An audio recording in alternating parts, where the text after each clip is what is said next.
Obviously, Skadi, limited caster unit. She's also gonna get another raid up, guys. If you did not get Skadi, don't worry. In 2 years' time, you will have another chance to get Skadi with the 6th Christmas event. Sorry, 7th Christmas event. Wow. You already know what Skadi skills do. Everything that Quick wants it to do. Critical damage on Quick cards for 3 turns, reducing a defense and critical attack chance, and obviously the charging of the MP skill. Now before, this is what a Noble Phantasm did. It increased part of critical damage for 3 attacks, 5 turns, grants party evasion for 1 attack or 3 turns, and then grants party insta-kill immunity 1 time 3 turns. Majority of the people that had a problem with Skadi was because of this Noble Phantasm. Normal people that had an issue with this Noble Phantasm was saying it didn't do enough. It didn't do anything. Noble Phantasm's useless. Like, yeah, sure, you get an evade for 1 turn, but that's useless. Yeah, sure, it increases the critical damage attack, but that's useless. It's not like Merlin's Noble Phantasm, where you get health regen, and crit stars, and Noble Phantasm, and Merlin is so much better. Or waivers, when it does everything against the enemy. Oh my god, this sucks.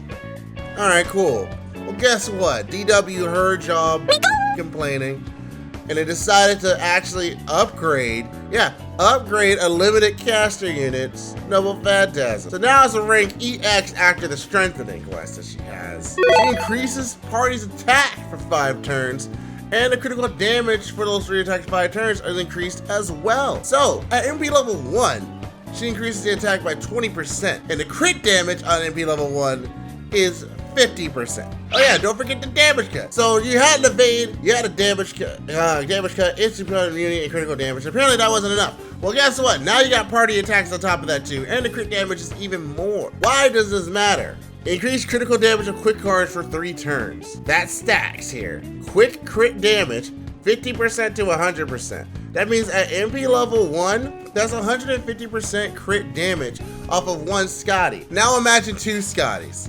That's 300% crit damage on quick cards, 100% crit damage on all other cards. And that's also including if they both have the Noble Phantasm, that's a 40% attack up. Her Noble Phantasm does something now.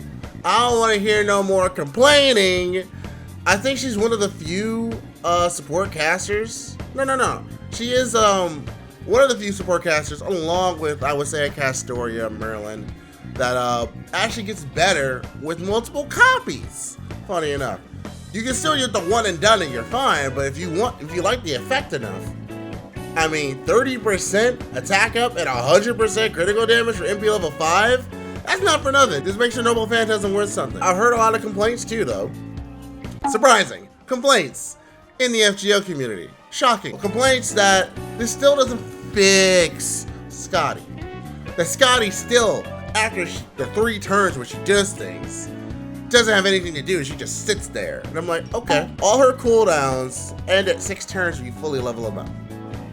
So there's like literally 3 turns where nothing happens if you level up all her skills to level 10. If you don't, then it's 8 turns. So I understand if you don't level this any skills up, how that wouldn't be that great, right? But 6 turns? That's only 3 turns of downtime. Plus, if you're staggering them, if you're in a situation where you can stagger these skills, that means you're always doing something. Or maybe you have 1 Skadi do the skills, and when they run out, the other Skadi use the skills, and then you go alternating it back and forth, back and forth. Have y'all thought about that actually? Have y'all thought about actually doing that? No, you didn't. You just thought of using all the skills on the first turn. That's what everyone does. So in situations where you want Skadi to last longer, then it's not Skadi's problem that you use all her skills turn 1. Maybe, I don't know, just wait to use them. Because ideally in a world where you're using all of Skadi's skills turn 1 or turn 2, like the first couple turns, depending on how you play it, you're farming.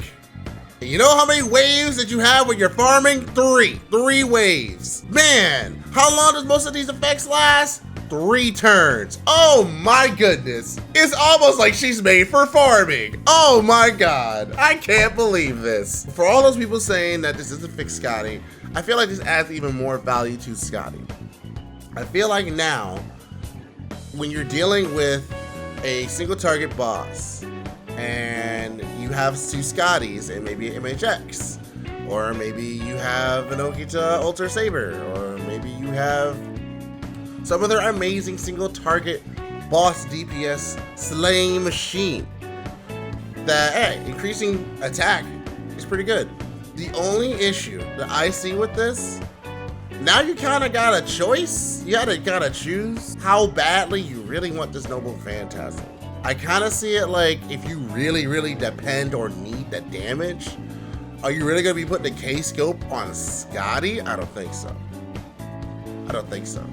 But it does seem things more value like Prisma Cosmos if you want MP over a course of turns, or like maybe a CE that starts you off with 50%, so that way natural cards can come into play and she can get her Noble Phantasm up off of that. It's a little cray-cray. That's like the only thing I would say. Like, it doesn't really change her core gameplay in farming, because in farming you're just using your skills. You're not really worried about the Noble Phantasm. But in situations to where you need the Noble Phantasm, you're getting your evade, you're getting your damage cut, and you're also now getting party attack, which now stacks multiplicatively with her quick buff. So she's giving you multiplicative stacking already between the skills and the Noble Phantasm. That's not even to mention the party's critical damage being increased too, obviously reducing the enemy's defense as well. There's a lot of things going on here, and I honestly don't think that people should just write off this MP buff. I don't think this is a bad thing. And hey, if they can buff Skadi, one of the casters that broke this game, that means that Merlin buff may not be so far-fetched now. Remember, because Waver also got buffed too. There was a time where Waver didn't do as well with his Noble Phantasm, but that got buffed. So all things being equal, there's a good chance they can buff Merlin's MP. They could. I guess the whole thing I wanted to talk about with this is that Skadi, you need to respect Skadi. Put respect on Skadi's name. People think that once Castoria comes out, that's all you're gonna see. You're never gonna see Skadi again. Well, as I will show you in JP right now, you still see Skadi. Skadi isn't dead. Stop being stupid. Like, Skadi's good. Merlin is good. Waver is good. Tamamo is good. The support casters are good. Okay? That's not a secret. Stop trying to say they're bad. Even I, who think Merlin could use a buff, doesn't say that he's bad. If you have Merlin, you in Gravy Street, Gravy Town, whatever. You're having value. Honestly, profit. Profit from the fact that you have a Skadi on your Chaldea. If you don't have it, I highly suggest you get one eventually. Save up for it. And the best part is you have 2 years anyway. And I think she is spaced out enough from Tomovich. You have 4 to 5 months where you can get it. That's my TED Talk. It shouldn't have been as passionate as it has, but I had to. Because I saw too many things that just made me upset day one, and I was like, I need to talk about it. I couldn't hold it back anymore, chat. I couldn't hold it back. I had to. Well, let me know what y'all think down in those comments. Let me know, chat. What do you think? Am I right here, or am I crazy? I want to know. Make sure you like that video, hit subscribe, and hit that bell to be notified when we upload next. And if you want to continue the conversation, go over to discord.gg/SkadiGurus, and I'll be there waiting for you with some gloves on. See ya.